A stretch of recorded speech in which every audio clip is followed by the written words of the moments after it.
동안 잘 지내셨습니까? 이 시간에 하나님 앞에 찬양으로 나아가도록 하겠습니다.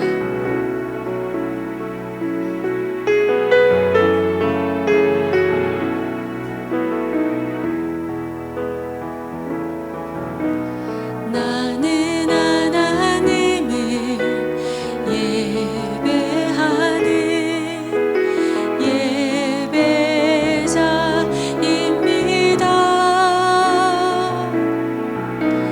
내가 서 있는 곳 어디서나 하나님을 예배합니다. 내 영혼 거룩한 은혜를 향하여 내 마음 완전한 하나님 향하여 이곳에서 바로 이 시간 하나님을 예배합니다. 우리 다시 한번 하나님께 고백합니다. 나는 예배자입니다.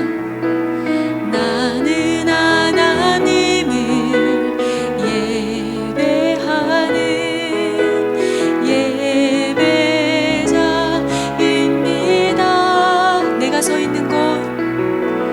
내가 서 있는 곳 어디서나 하나님을 예배합니다.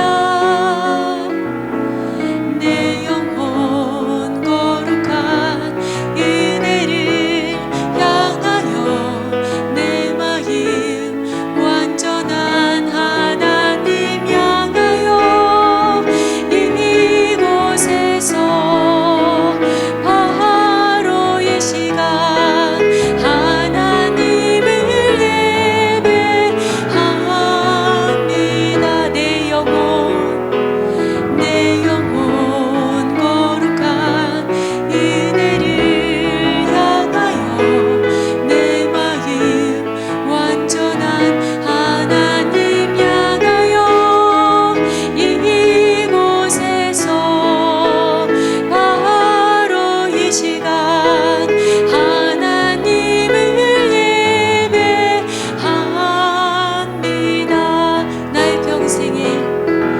나의 평생에 단 한 가지 소원 주의 아름다우신 보며 사랑 노래하는 것 나의 왕 되신 주님의 얼굴 구하며 주 사랑 안에 머물러 사랑 노래합니다. 우리 다시 한번 나의 평생에 단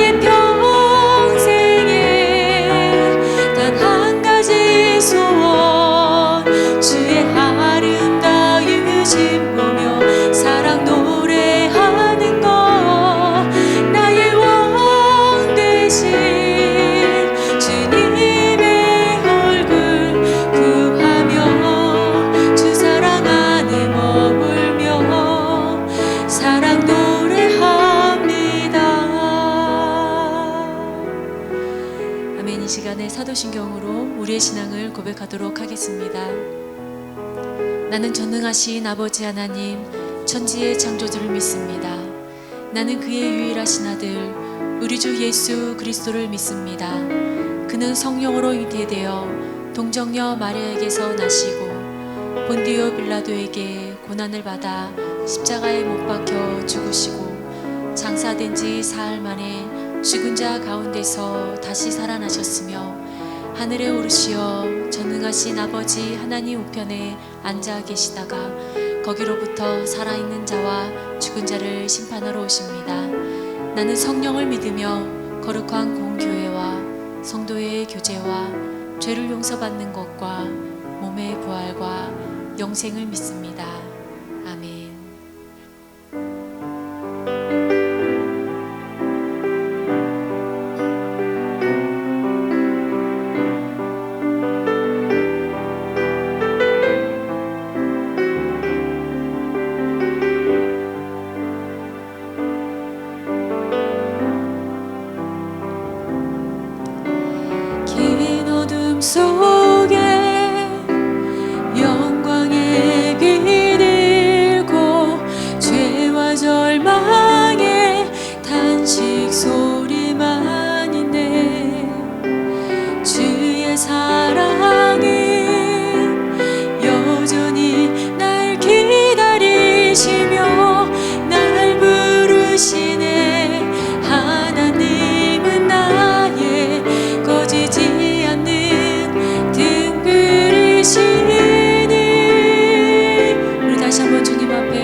주님 앞에 다시 한번 고백합니다. 긴 어둠 속에 영광의 빛 잃고 죄와 절망의 단식 소리만 있네. 주의 사랑은 여전히 날 기다리시며 날 부르시네. 하나님은 나의 꺼지지 않는 등불이시니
주님은 나의 산성, 주님은 나의 요, 주님은 나의 소망, 주님은 나의 소망, 나의 힘이 되신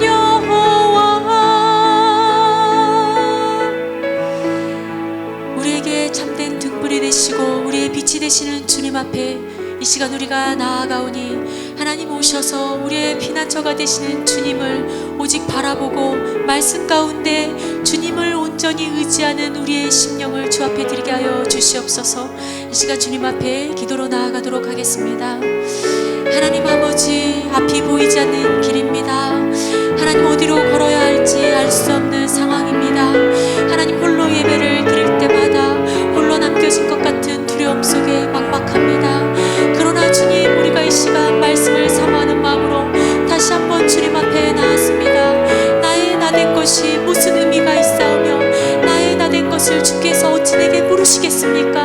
다만 주께서 나의 소망이 되시고 주님이 나의 하나님 되심을 주께서 이 시간 그 의미를 부여하시고 그 뜻을 내게 새기심으로 말미암아 아무것도 이 현실과 나의 부족함이 아무 문제될 것이 없음을 주께서 예배 가운데 새겨주신 것이 분명하거늘, 하나님 무엇이 문제될 것입니까? 이 시간 우리가 예배 가운데 나오니 홀로 예배드리는 순간일지라도, 비록 영상으로 예배드리는 순간일지라도 주여 하나님의 영이시여 우리와 함께하여 주셨고, 우리가 온 마음으로 전심으로 주님을 찬양하며 주님을 구하며 내 삶의 이 작고 작은 삶의 소망 되시는 등불 되시는 하나님께 그 빛을 바라보며 우리가 걸어가게 하여 주시옵소서. 이 시간 주님을 구합니다. 주님을 구합니다. 간절히 주님을 구합니다. 오직 주님 바라보게 하여 주시옵소서. 말씀이 내게 오셔서 생명되게 하여 주시옵소서.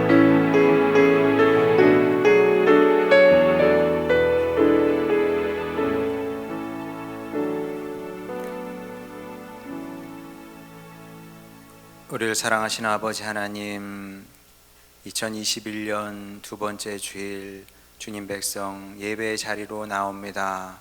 주님께서 우리 모두를 축복하여 주시사, 비록 비대면 예배지만 각 처소에서 주님 은혜로 역사하여 주시사, 이 예배를 통해 우리 모두가 한 마음 품고 주님을 경배하게 하여 주시고 또 예배하게 하여 주시고, 그렇게 이 시간을 통해서 주님을 만나고 변화되고 위로받고 또 새 사람 되기를 원합니다.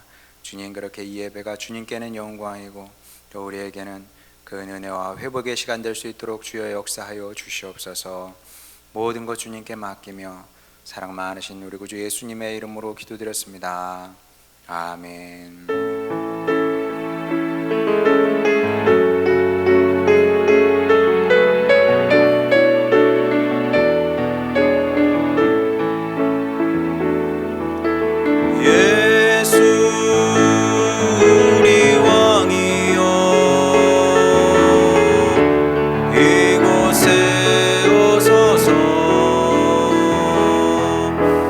보좌로 주여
말씀은 창세기 41장 37절부터 45절까지 보도록 하겠습니다.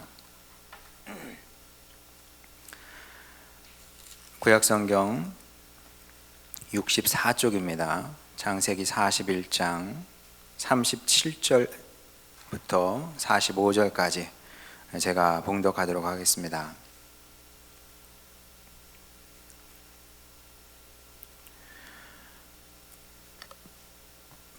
바로와 그의 모든 신하가 이 일을 좋게 여긴지라. 바로가 그의 신하들에게 이르되 이와 같이 하나님의 영에 감동된 사람을 우리가 어찌 찾을 수 있으리요 하고 요셉에게 이르되 하나님이 이 모든 것을 내게 보이셨으니 너와 같이 명철하고 지혜 있는 자가 없도다. 너는 내 집을 다스리라. 내 백성이 다 내 명령에 복종하리니 내가 너보다 높은 것은 내 왕좌뿐이니라. 바로가 또 요셉에게 이르되 내가 너를 애굽 온 땅의 총리가 되게 하노라 하고 자기의 인장 반지를 빼어 요셉의 손에 끼우고 그에게 세마포 옷을 입히고 금 사슬을 목에 걸고 자기에게 있는 버금 수레에 그를 태우매 무리가 그의 앞에서 소리 지르기를 엎드리라 하더라. 바로가 그에게 애굽 전국을 총리로 다스리게 하였더라. 바로가 요셉에게 이르되 나는 바로라. 애굽 온 땅에서 내 허락이 없이는 수족을 놀릴 자가 없으리라 하고 그가 요셉의 이름을 사브낫 바네아라 하고 또 온의 제사장 보디베라의 딸 이스낫을 그에게 주어 아내로 삼게 하니라. 요셉이 나아가 애굽 온 땅을 순찰하니라. 아멘. 교회 소식 시간입니다. 비록 비대면 예배지만 예배 참여한 여러분 모두를 주님의 이름으로 환영합니다. 전 국민이 지금 다 이렇게 기분이 좋지 않고 어렵습니다만은 또 우리는 꼭 그럴 필요는 없을 것 같습니다. 요셉이 예배를 드릴 수 있었던 것도 아니고 또 마음껏 찬양을 했겠습니까? 말씀 생활을 할 수 있었겠습니까? 그러나 그 시간을 거치면서 또 요셉이 만들어졌던 것을 보게 됩니다. 그에 비하면 우리는 그래도 이렇게 비대면으로 예배할 수 있고 또 우리 식구들 함께 즐거움도 나누고 어려움도 나눌 수 있기 때문에 훨씬 더 좋은 환경입니다. 그렇게 생각하면 또 받아들이지 못할 것도 없을 것 같고요. 얼마나 가겠습니까? 곧 코로나는 또 종식될 것이고 그렇기 때문에 또 좋게 생각하면 또 감사로 받아들일 수 있다. 또 저는 이렇게 생각을 합니다. 예배가 끝나면 유아동이 있는 가정에서는 또 유아동 예배도 함께 드리시기 바랍니다. 그리고 금요 예배도 그렇고 금요 예배는 일단 못 하고 있고요. 주일 예배 비대면으로 하고 다음 주까지 비대면으로 하고 새벽 기도회와 목요 기도회만 대면으로 진행하도록 하겠습니다. 자, 요셉 이야기 계속됩니다. 오늘 읽은 말씀은 기쁨 내용을 담고 있습니다. 쥐구멍에도 볕들 날이 있다, 이런 속담이 있는데 정확하게 요셉에게 해당되는 이야기가 아닌가 싶습니다. 말 그대로 쥐구멍 같은 인생이었습니다. 외국인에다가 또 종이었고 또 게다가 범죄자로 몰려서 만 12년 이상을 이렇게 살고 있었습니다. 이런 사람 인생이 역전을 이룬다, 이런 것은 상식적으로 불가능한 얘기죠. 그냥 그렇게 살다가 죽는 겁니다.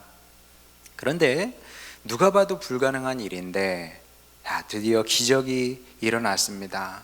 불가능한 일이 현실이 됐습니다. 밑바닥 인생을 살던 사람이 정말 최고의 밑바닥, 최저의 밑바닥을 살던 사람이죠. 요셉이 이집트의 총리 대신이 됐습니다. 하루아침에 변한 거죠. 자, 어떤 변화가 일어났는지 40절부터 43절까지 좀 깁니다만은 다시 한번 읽어보도록 하겠습니다. 바로가 이렇게 얘기하죠. 너는 내 집을 다스리라. 내 백성이 다 내 명령에 복종하리니 내가 너보다 높은 것은 내 왕좌뿐이니라.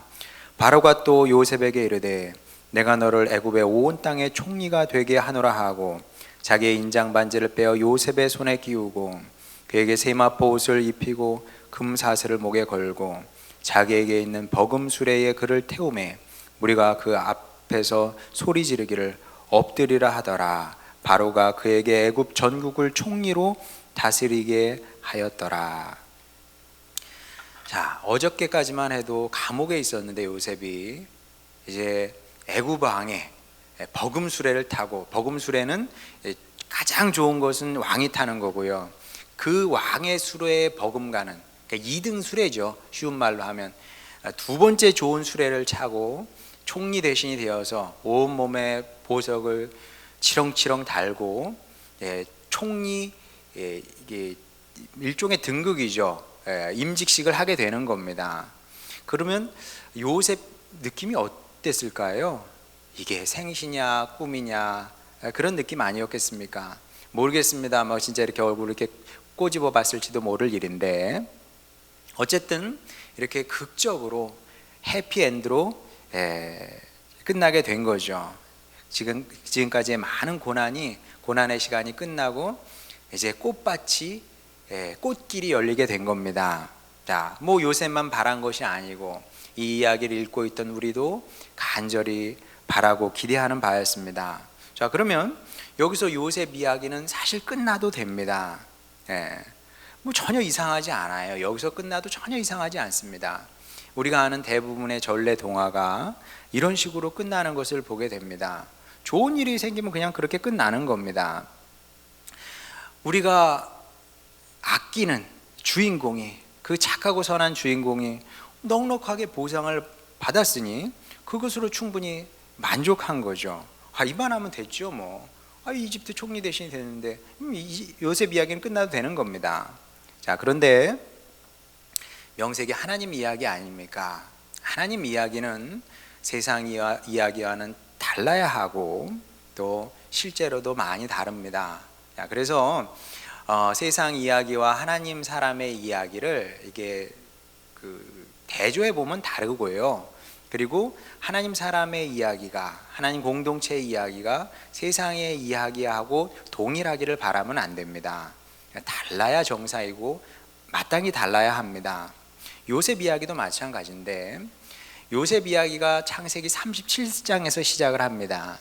그리고 38장에서는 유다 이야기가 나오고, 그러니까 37장, 38장 빼고 91 이렇게 되는 거 아닙니까? 4장에 걸쳐서 지금 이야기가 지속되고 있는데 아직 절반도 이르지 못했습니다. 뭐 아직 나와야 될 이야기들이 더 많다는 얘기죠. 절반 이상의 이야기가 아직 남았다는 겁니다. 이야기는 더 지속돼야 되는데 이제 그럴 수밖에 없죠. 왜냐하면 창세기는 요셉이 축복받았다는 그 이야기에, 그 사실에 사실은 큰 관심이 없습니다. 요셉이 큰 축복을 받았죠. 이제부터 축복의 길이 열린 겁니다만은 요셉이라는 한 사람이 축복의 인생이 됐다. 뭐 그게 그렇게 중요한 일이겠습니까? 그거 얘기하자고 창세기가 기록되어 있겠습니까? 그렇지 않다는 거죠. 물론 요셉이 훌륭한 사람이었다는 것은 부정할 수 없는 사실이고 또 복받아 마땅한 사람인 것도 사실입니다만은 요셉 한 사람만 복을 받아서 잘 먹고 잘 살게 됐더라, 그렇게 되는 것이 하나님의 온전한 뜻일 수는 없습니다. 그게 하나님의 뜻의 전부일 수는 없다는 거죠. 이때까지만 해도 요셉은 알지 못했습니다. 자기의 인생에 숨겨진 하나님의 크고 위대한 뜻을. 그걸 누가 알겠습니까? 그럼 요셉이 죽을 때는 알았을까요? 아니요, 알지 못했습니다. 사실 뭐 요셉만 그런 것이 아니라 아브라함도 그렇고 이삭도 그렇고 야곱도 그렇고 요셉도 그렇고 창세기의 모든 인물들이 하나님과 동행하는 삶을 살았습니다만은 그들이 동행하면서도 자신의 삶에, 자신의 인생의 의미와 가치를 알았던 것은 아니죠. 물론 드러난 하나님의 뜻도 있습니다만 그들이 살아 생전에 하나님께서 보여주신, 내가 너를 이런 이유 때문에 불렀다, 그리고 너의 삶에 이런 의미가 있고 이런 가치가 숨어 있다. 보인 것도 사실입니다만은 그들이 죽었을 때조차도 여전히 숨겨져 있었던 하나님의 큰 뜻이 있다는 거죠. 어쨌든 하나님의 뜻은 아직 이루어진 게 아닙니다. 아니었기 때문에 요셉의 이야기는 계속 돼야만 했던 겁니다. 자, 그래서 이때 요셉도 긴장의 끈을 놔버리면 안 되는 겁니다. 긴장의 끈을 놔버리는 순간 하나님의 사람의 인생이 조금 이상해지죠. 대표적으로 다윗이 그랬거든요. 다윗이 왕이 되고 나서 긴장의 끈을 탁 놔버리니까 목욕하는 여인이 보이는 것이고, 그래 뭐 볼 수 있죠. 근데 내가 뭐 원해서 뭐 망원경을 가고 본 건 아니니까 뭐 정탐을 하듯 그렇게 뒤져서 본 건 아닙니다. 그냥 산책하다가 우연히 본 거죠. 눈에 들어온 겁니다. 뭐 그걸 가지고 하나님께서 뭐라 그러시지는 않습니다만은, 근데 문제는 뭡니까? 불러들인다는 거죠. 그래, 불러들일 수 있어. 뭐 왕이니까. 왕이 뭔들 못하겠습니까? 거기까지도 이해를 해요. 그런데 유부녀인 줄 알면서도 해서는 안 되는 행동을 하게 되는 거 아닙니까? 그게 왜 그렇겠어요? 긴장의 끈을 놔버리니까 그렇게 되는 겁니다. 하나님께서 나에게 이렇게 놀라운 축복을 허락해 주셨으니, 나를 이렇게 특별히 대우해 주시니 이제 이 축복을 마음껏 누리고 즐기자. 자, 이런 식으로 퍼져버리면 곤란하다는 거죠. 뭐 좀 센 단어입니다. 퍼져버린다는 게. 근데 뭐 사실 맞는 얘기죠. 다윗이 퍼져버린 거예요, 정신이. 그러니까 이제 그런 실수를, 그런 죄를 범하게 되는 겁니다. 그런데 다행히 요셉은 그렇지 않았다는 거죠.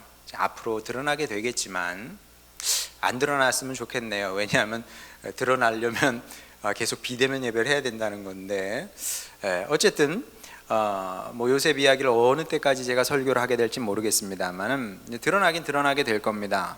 요셉은 영화를 누린 건 사실입니다. 애굽의 총리 대신 됐으니 얼마나 대단한 일입니까? 그냥 그 존재 자체가 영화죠. 그러나 그렇게 영화를 누리면서도 자기의 인생의 의미에 대해서 지속적으로 물었던 것 같습니다. 어떤 의미일까요? 나는 왜 여기에 있어야 되느냐? 총리 대신이 됐지만 여전히 알 수 없는, 이 해명되지 않은 질문이거든요.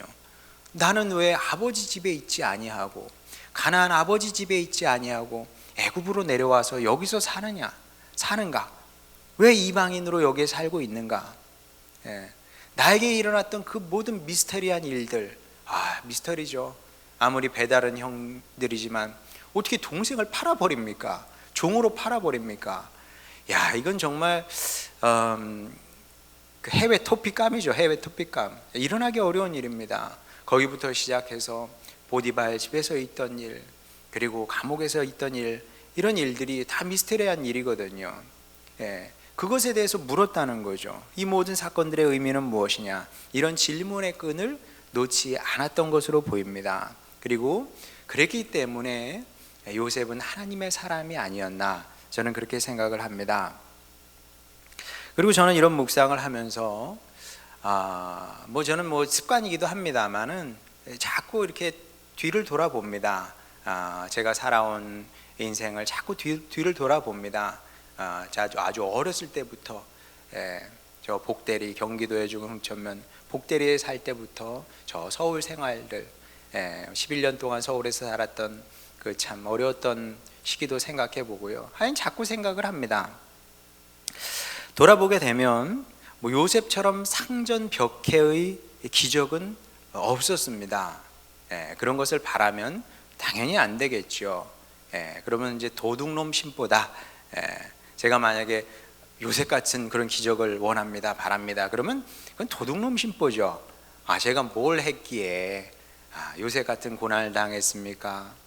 또 그런 어려움 가운데서도 요셉처럼 그렇게 멋있게 신앙을 지켜냈습니까? 물론 신앙은 지켜냈습니다만은 요셉처럼 멋있게 지켜낸 것 같지는 않아요. 그래서 뭐 그런 뭐 엄청난 뭐 변화를 기대할 수 없고 또 그런 변화도 없었습니다만은 또 10년 전과 비교해 보면 상황이 많이 바뀐 것은 사실입니다. 많이 좋아졌죠. 뭐 솔직히 얘기하면 아주 오랜 시간 동안 교회 식구들 뭐 바라볼 면목도 없었습니다. 다른 목사님들은 이렇게 TV 틀면 기독교 방송 보면은 우리 교회의 비전은 뭐 이런 말씀도 뭐 옛날도 많이 하셨고 지금도 목사님들이 많이 하십니다만은 저는 비전을 입에 올리기도 민망했습니다. 솔직히 얘기해서. 아니 뭐 죽느냐 사느냐 이런 갈림길에 있는 교회가 무슨 비전을 얘기하겠습니까? 배부른 얘기고. 저는 좀 스스로 제가 생각할 때 좀 현실적인 사람이거든요. 물론 믿음을 붙잡고 삽니다만은 믿음을 붙잡고 사는 건 붙잡고 사는 거고 또 현실 분석은 또 객관적으로 해야죠. 근데 이 괴리를 극복한다는 게 쉬운 게 아니거든요. 그러니까 이제 죽느냐 사느냐 이런 갈림길에 있는 교회를 향해서 우리 교회의 비전은 이렇게 얘기가 안 되더라고요. 허풍 같아 보이고 그렇게 하고 싶지 않았습니다. 근데 이제 시간이 지나서 이제 1년, 2년 지나면서 이제 여기까지 왔는데 요즘은 이제 그런 생각을 합니다. 그때는 이제 비전을 얘기하지 않았고 뭐 지금도 뭐 우리 교회 비전 뭐 이렇게 얘기하지 않습니다만은 그럼에도 불구하고 지금은 우리 아이들만 봐도 소망이 있다 이런 생각을 합니다. 사실 소망이 샘솟죠. 우리 아이들만 잘 키워도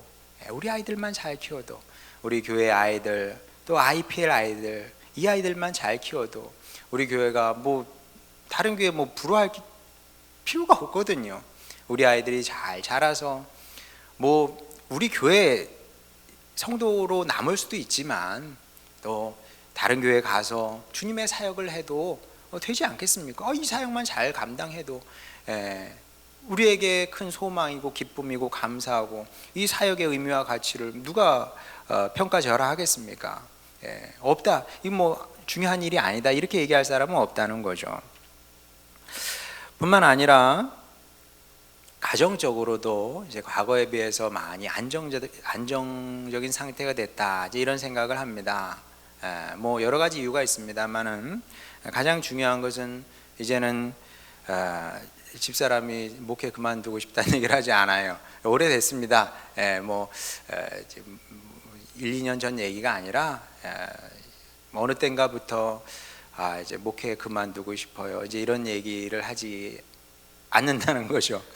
뭐 대단히 감사한 일인데, 네 이해가 되죠.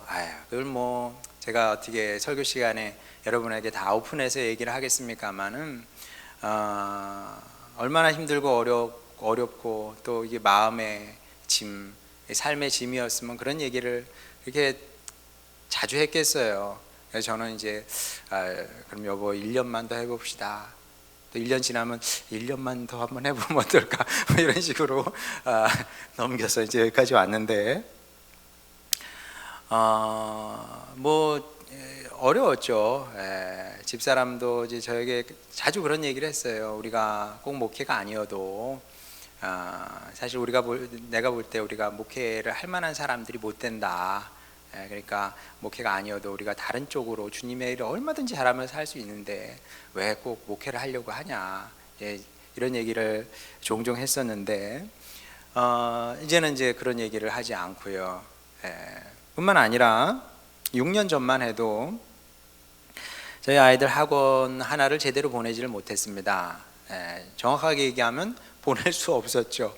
학원을 보낼 수가 없었어요. 뭐 그 이유야 뭐 여러분이 잘 또 아시지 않을까 생각이 되는데 뭐 굳이 얘기하지 않아도 느낌으로 아시리라 생각을 합니다. 그러니까 이제 뭐 집사람 마음이 어렵죠. 그래서 마음이 어려워서 오죽했으면 오전 시간에 자기 아르바이트를 좀 하고 싶다. 아르바이트 하면 안 되겠냐. 그런 얘기도 하곤 했습니다. 뭐 많은 걸 바라는 것이 아니라 아이들 학원 하나 딱 보내고 싶다. 학원 하나, 뭐 많은 걸 바라는 게 학원 하나 보낼 수 있는 그만큼만 이제 돈을 벌었으면 좋겠다. 그런 얘기도 이제 종종 하곤 했습니다. 이 또한 이해되지요. 물론 뭐 목사 아빠와 사모 아내는 사모 엄마죠. 목사 아빠와 사모 엄마는 좀 다르긴 합니다. 저는 아무래도 그 어려서부터 목회자가 되겠다 생각을 했고 또 뭐 교회 중심적으로 사고할 수밖에 없는 사람이고 또 엄마는 또 아이들을 향한 사랑이랄지 정이라든지 이런 것들이 크거든요. 애를 낳기만 하면 뭐하냐. 그래도 애가 뭐 잘할 수 있을 만큼 그래도 뭐 공급을 해줘야 되지 않겠냐. 그런 얘기를 들으면 또 이해가 되죠. 그렇다고 뭐 제가 목회하면서 아르바이트를 하기도 좀 그렇고 뭐 집사람이 하겠다는 거죠. 근데 뭐 이제 근데 어떻게 뭐 한편으로 생각해 보면 집사람 말도 맞는데 또 한편으로 생각해 보면은 비밀이라는 게 없거든요. 다 이렇게 또 드러나게 되면 또 교회 식구들 또 들으면은 또 마음이 아플 것 같기도 하고 뭐 등등 뭐 그렇게 이게 지나오게 된 것 같습니다. 자, 그랬는데 다행히 이제는 여러분 덕분에 학원 하나 정도는 보낼 수 있는 정도가 됐고요. 뭐 보내고 있습니다. 학원도 보내고 또 독서실도 보내고 그래서 뭐 우리 아이들이 엄마 아빠가 우리 공부 안 시켜줘서 공부를 할 수 없었다 이렇게는 되지 않게 됐고요. 감사하게 생각을 하죠. 게다가 저 개인적으로도 제가 성격이 또 좀 모자라서 어디 가서 이렇게 좀 강의 좀 하겠습니다, 좀 도와주십시오 하면은 뭐 됐을 텐데 그 목사 아빠여서 부족해서 아이들 학원비라도 좀 벌려면 가서 이력서도 내고 그래야 되는데 부르면 내가 가서 강의를 할게 뭐 이런 식이었거든요. 그랬더니 아무 대학에서도 저를 찾지 않더라고요. 네. 근데 참 어떻게 작년에 정말 이상하게 일이 돼서 이제 대학에서 강의도 하게 됐습니다. 물론 뭐 언제 그만두게 될지 모릅니다. 뭐 짧으면 1년이 될 수도 있고 길면 3년 뭐 그 이상 될 수도 있는 일입니다만은 어쨌든 뭐 강사를 하게 됐는데 해보니까는 이 강사의 그 비애도 알게 되더라고요. 참 강사가 되고 강사 생활을 한다는 것이 이런 거구나. 뭐 제가 구체적으로 얘기하기는 그렇습니다만은 하여간 뭐 또 쉽지는 않더라고요. 뭐 한 학기에 뭐 한 과목, 두 과목 이렇게 강의하는 건데 뭐 교수님들하고의 관계도 그 쉬운 일이 아니고 그리고 강사 생활에서 산다는 게 참 쉽지 않은 거구나. 제가 지난 학기에 두 과목을 했는데 정말 딱 학원비 하나 주더라고요. 학원 하나 보낼 만큼 강사료를 주더라고요. 그래서 강사로 산다는 게 이 강사로는 이게 생활이 안 되는구나. 제가 또 세상 깨닫게 됐는데 뭐 어쨌든 뭐 저야 뭐 강사로 사는 사람은 아니니까 그게 제 주업은 아니기 때문에 이 또한 하나님의 축복이고 또 감사함으로 하나님께 감사하고 뭐 또 대학에도 감사하고 교수님들께도 뭐 제가 누구라고 불러서 하여간 줬으니까 감사한 마음을 가지고 있습니다. 이렇게 지나온 10년을 돌아보면 모든 면에서 정말 모든 면에서 계속 좋아졌고 하나님께서 다양한 방식으로 채워주시고 또 부어주셨던 것을 확인하게 되고 또 고백하게 됩니다.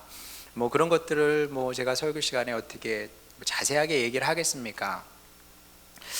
어쨌든 그렇게 이제 주님께서 채워주셨는데 뭐 누가 들으면 우습다고 생각하겠습니다만은 저는 이것만으로도 충분히 만족하고 감사하고 있습니다. 뭐 이 정도면 됐지. 내가 뭘 더 바라냐? 뭐 이런다는 거죠. 이게 뭐 원래 제가 이제 사람 경향성이 그런 것 같습니다. 저는 어릴 때부터 뭐 이렇게 야망 이런 게 없었던 것 같아요. 어릴 적에 뭐 너 장래의 희망이 뭐냐라고 물어보면 우리 때만 해도 남자애들은 대부분 과학자요 그랬거든요. 근데 저는 과학에 소질이 없었고 재미도 없었고 또 그게 뭔지도 몰랐습니다. 어릴 때 생각을 하잖아요. 자꾸 물어보니까 너 뭐 될래? 물어보니까 생각을 하는 거죠. 생각을 해보면 제 머리에서 나오는 그 선한 생각이랄지 뭐 최선의 생각은 딱 하나였습니다. 시골 초등학교 선생님 되는 거. 여기서 방점은 시골에 찍힙니다. 도시 말고 시골 조그만 초등학교에서 선생님 하며 살면 난 참 좋겠다. 그건 내 적성에 맞을 것 같다. 이제 그런 생각은 했었는데 뭐 그래서 그런지 지금도 인간적으로는 더 바라는 것이 아무것도 없습니다. 정말 솔직히 아무것도 없어요. 그리고 저는 뭐 기본적으로 뭐가 필요한 사람이 아니기 때문에 뭐든 뭐 떨어지고 막 이래야 또 그걸 또 이제 살까 뭐 이렇게 되지 뭐 잘 보이기 위해서 뭐 이게 안 되거든요. 이만하면 뭐 됐지 뭐 내가 뭘 더 바라냐 이제 이런 자세라는 거죠. 자, 그런데 그렇다고 해서 제가 여기서 가던 길을 멈추겠다 그런 얘기는 아닙니다. 요셉이 그랬던 것처럼 저도 이렇게 자꾸 돌아보면서 이제 반추하는 거죠. 제가 걸어온 길을 자꾸 돌아봅니다. 어릴 때뿐만 아니라 더 중요한 시점도 많이 있었거든요. 그 시점도 자꾸 돌아봅니다. 그러면 자연스럽게 질문이 떠오르게 됩니다. 어떤 질문이 떠오를까요? 나는 왜 목회자가 되려고 했을까? 결정적인 질문이죠. 너는 왜 목회자가 되려고 했느냐? 뜨끔하죠. 철렁합니다. 나는 왜 목회자가 되려고 그랬지? 나는 왜 목회자인가? 나는 왜 목사인가? 질문한다는 겁니다. 나는 어쩌다 천안에 오게 됐을까? 우연일까요? 누가 우연이라 그러면 뭐 우연이겠지만 우연은 아닐 겁니다. 천안에 오게 된 이유가 있을 것이고요. 나는 왜 교회를 개척하게 됐을까? 교회가 이렇게 많은데, 너무 많아서 사람들이 욕하는데, 저기 또 교회 생겼다 그러는데 왜 개척을 하게 됐을까? 나는 왜 우리 교회 식구들을 만나게 됐을까? 물론 뭐 제가 선택한 건 아니고요. 저는 하나님께서 보내주신 식구들이라고 생각을 합니다. 하나님께서 왜 이 식구들을 만나서 신앙생활을 같이 하게 만드셨을까? 또 IPL은 뭔가? IPL을 어쩌다 하게 됐을까? 뭐 이런 여러 가지 질문을 하게 됩니다. 자, 이런 질문을 합니다. 그러면 답이 있습니까? 명백한 답이 있습니까? 없거든요. 해명되지 않은, 해소되지 않은 질문이 이렇게 많이 있는 겁니다. 질문이 해소되지 않았기 때문에 저를 향한, 또 우리를 향한, 교회를 향한 하나님의 뜻이 아직 베일에 가려져 있는 상태인 겁니다. 몰라요. 우리를 향하는 주님의 뜻이 뭔지 모른다니까요. 이런 이유 때문에 저의 이야기도 우리의 이야기도 교회의 이야기도 계속 지속되어야 되는 겁니다. 좀 살만하다고 해서 여기서 멈춰버리면은 그거는 큰일 날 일인 거죠. 저 살만해요. 뭐 이만하면 사는 거죠. 뭐가 부족합니까? 그러나 여기서 멈춰버리면 그것은 안 될 일이라는 겁니다. 왜? 가다가 멈추면 아니간만 못하다. 옛날부터 제가 강조하는 바죠. 가다가 멈추면 아니간만 못한 것이고, 또 이것은 직무유기다. 저는 이렇게 생각을 합니다. 왜? 우리를 향한 하나님의 뜻을 걷어차 버리는 거죠. 나 배부르니까 더 이상 관심 없어. 나를 향한 하나님의 뜻 이런 건 관심 없어. 왜? 내가 배가 부르기 때문에, 내가 만족하기 때문에. 이게 직무유기가 아니면 무엇이 직무유기겠습니까? 자, 그러면 저만 그러냐? 아니요, 모든 하나님의 백성이 다 마찬가지입니다. 뭐 목사나 전도사나 장로나 권사나 집사나 평신도나 아무 차이가 없습니다. 여기에는 모든 성도가 동일한 겁니다. 저는 그런 확신을 가지고 있습니다. 지금까지 그랬던 것처럼 앞으로도 하나님께서 여러분을 여러모로 축복하시게 될 겁니다. 물론 뭐 그렇다고 해서 어려움이 없을 거다, 그런 얘기는 아닙니다. 그렇게 얘기하는 사람이 있으면 종교 사기꾼이죠. 인생에서 어려움은 언제든지 닥칠 수 있고, 또 피할 수 없는 겁니다. 바람이 불듯이 그렇게 어려움은 찾아오는 건데, 그렇다고 해서 우리가 두려워할 필요가 없는 이유는 무엇이냐면 요셉의 삶이 그것을 보여주는 겁니다. 또 극단적으로는 욥의 삶이 보여주는 겁니다. 아니, 모든 성도의 삶이, 우리 믿음의 성도들의 삶이 이것을 보여주는 겁니다. 그들이 어땠습니까? 주님과 함께 모든 어려움을 극복하고 이겨나갔던 그 이야기가 이 성경에 기록되어 있는 거거든요. 마찬가지입니다. 어려움이 없지 않았어요. 지금도 어려움이 있습니다. 앞으로도 어려움이 다가올 수 있습니다만 주님과 함께 우리는 그 모든 것을 이기고 극복하게 될 겁니다. 그렇게 주님 안에서 좀 더 나은 삶으로 점점 발전하게 될 것이고, 그렇게 복된 인생이 될 겁니다, 여러분. 이 사실을 믿어도 됩니다. 자, 그러면 복을 받았으니 만족스러워지겠죠. 만족스럽고 감사할 겁니다. 자, 그렇다 하더라도 절대 거기서 멈춰 서면 안 된다는 거죠. 핵심은 그겁니다. 만족스럽다고 해서 거기서 멈추면 안 된다. 내가 뭔가 이뤘다고 해서 이룬 것처럼 보여, 그리고 사람들이 나를 향해서 당신은 이루고 성취한 사람이라 그래, 그런다고 할지라도 거기에 멈췄으면 안 된다는 겁니다. 대신 모든 하나님의 백성이 그런 것처럼 그 자리에서 돌아온 길을 반추해 봐야죠. 돌아봐야 되는 겁니다. 그러면 아주 자연스럽게 여기가 내 인생의 종착역이 아니라는 것을 깨닫게 될 수밖에 없습니다. 그럴 수밖에 없죠. 왜? 모든 성도의 인생에는 하나님의 뜻이, 하나님의 크신 뜻이, 고귀한 뜻이 숨어있게 마련입니다. 자, 그게 구체적으로 무엇인지 우리는 알 길이 없어요. 드러나는 의미도 있을 겁니다만은 우리가 주님 앞에 섰을 때야 밝히 보게 되는 주님의 뜻도 있을 겁니다. 그때서야 그때 그 일이, 그 사건이 이런 의미, 이런 숨은 의미가 있었군요, 그렇게 고백하게 될 일도 많이 있을 겁니다. 하지만 분명한 사실 하나 있는데, 이거는 정말 분명한 사실입니다. 우리 한 사람 축복받는 것이 하나님의 뜻의 전부일 수는 없다. 자, 이게 이제 하나님과 우리 사이의 차이입니다. 우리는 어떻게 생각해요? 나 하나 축복받으면 되죠. 근데 주님은 뭐라 그럽니까? 반 이룬 거야. 요셉 이야기가 지금 그걸 보여주고 있는 겁니다. 대략 절반가량 진행이 된 겁니다. 그 시간을 통해서 요셉이 복받은 사람이 된 겁니다. 근데 요셉의 이야기가 끝났습니까? 아니거든요. 이제 고작 절반 정도 진행이 된 겁니다. 아직 절반이 남은 거죠. 우리도 마찬가지입니다. 하나님께서 우리를 복의 사람으로 만드시는 거죠. 복의 사람으로 되어가게끔 지금 하고 있는 중입니다. 얼만큼 진행된 거예요? 반 진행된 거예요. 반은 아직 남아있다는 겁니다. 자, 하나님께서 우리를 먼저 축복하시는 겁니다. 이 축복을 통해서 무엇인가 더 하고 싶으신 것이 있어요. 하나님께서. 우리는 뭔지 모르지만 내가 너를 복의 사람으로 만들어서 너를 통해 뭘 하고 싶은 것이 있다, 이렇게 말씀하신다는 겁니다. 그게 성경이 말씀하는 부르심의 뜻인 겁니다. 하나님께서 저를, 여러분을, 여러분의 가정을, 교회를 부르신 하나님의 뜻이 거기에 있는 겁니다. 그리고 하나님은 이 사역을 통해서 뭘 이루고 싶은 것일까요?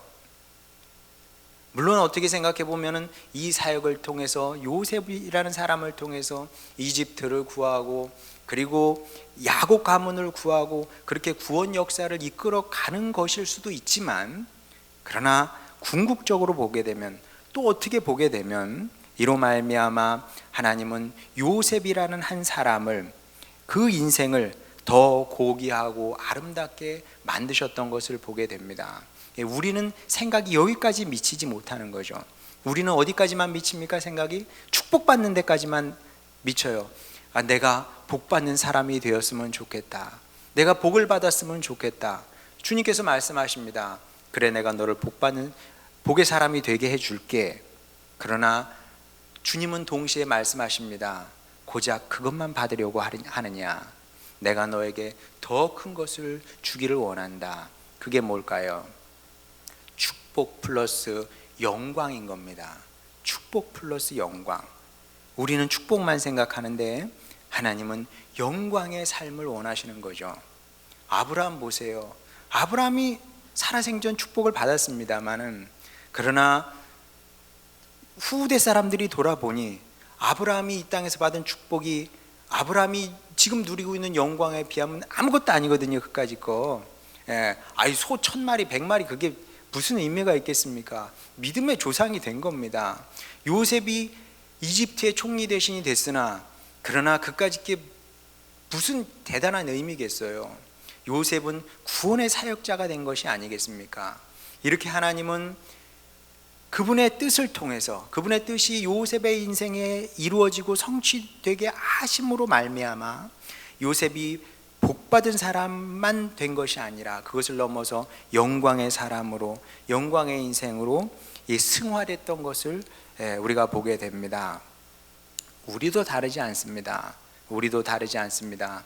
우리도 요셉의 길을 걸어가게 되면 축복만 받는 것이 아니라 축복에 더해서 하나님께서 주시는 영원한 영광을 허락하신다는 거죠.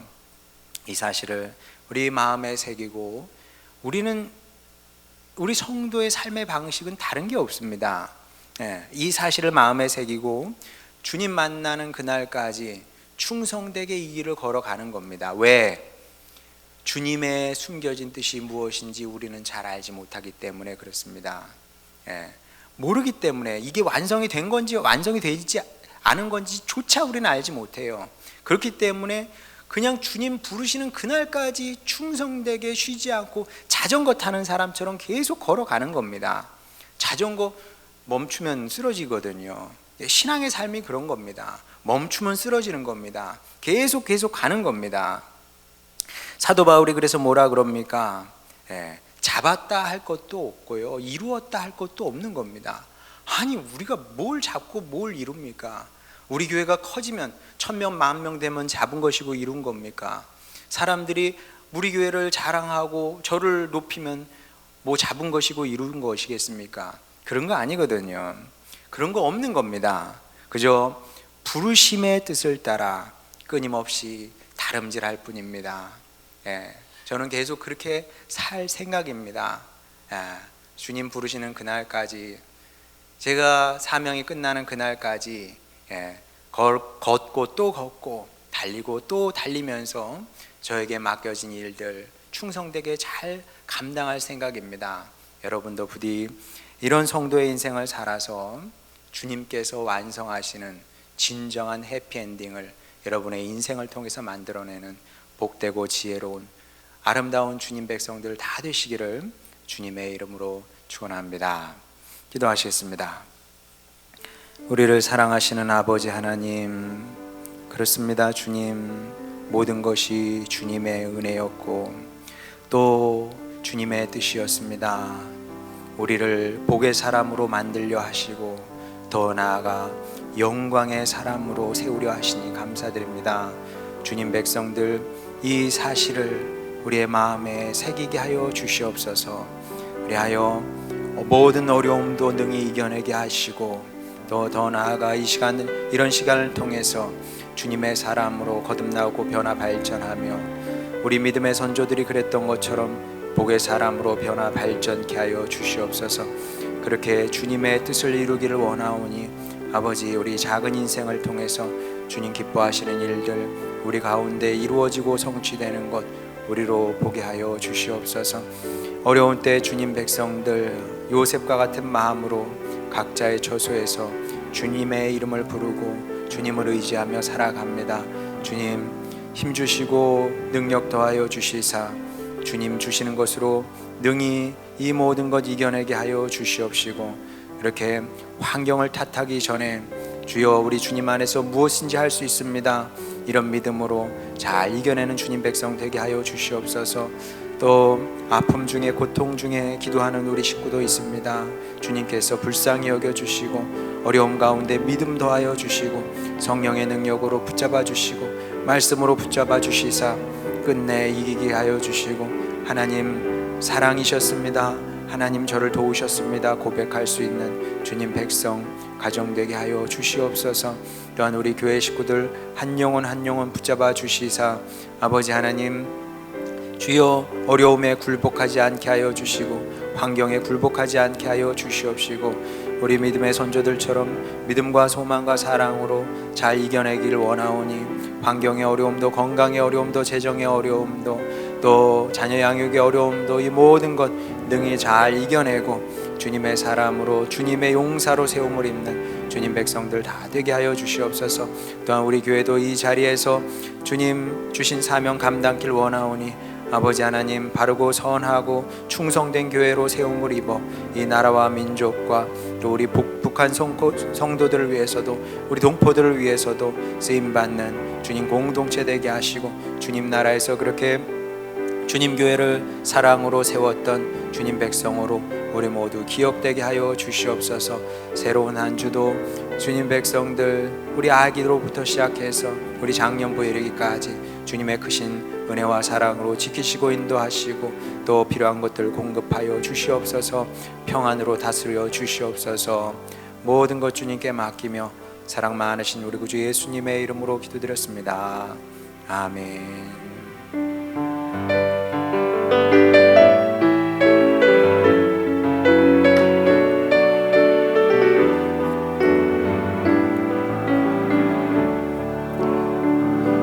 주님, 내가 여기 있으니 나를 보내소서. 나의 마음 나의 몸 주께 드리오니 주 받으옵소서.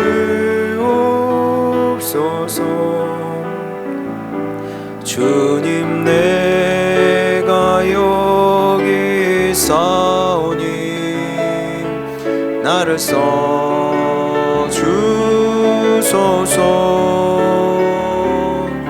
가진 것 모두 다 주께 드리오니 주 받으옵소서.